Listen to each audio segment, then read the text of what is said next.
So that brings in this element of emotion, feeling, Oh yeah, it's which, you know, so often in the intellectual world, also a lot in the social change world, in the business world, and politics, is of course important and underlying, but not generally addressed. What's addressed is often the mind, Right. the intellectual side, the thought. Right.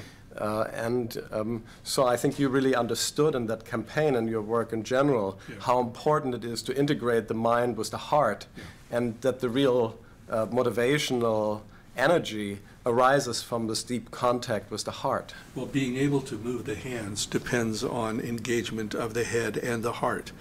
And you got to know what to do with the hands, but you also have to want to move them in the first place.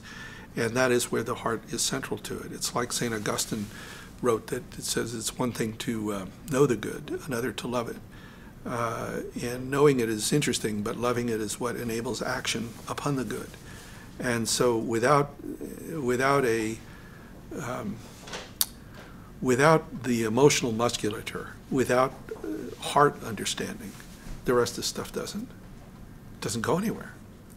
And so to ignore that or pretend it's not there, well, you know, it goes way back in Western culture to the fear of emotion, and sort of this whole idea that somehow reason dominates emotion, and it's very gendered, it's loaded with gender stuff too. But it undermines progressive politics in a deep way. And so, you know, you don't have any, it's like you have no choice if you're going to engage with people in public life, but to do this work around the values that move them. And the way you do that is through emotion. On our website, globalleadership.tv, you will find additional footage, other dialogues with innovation leaders from around the world, and also the hands-on practices that help them and their organizations to move from inspiration to real change.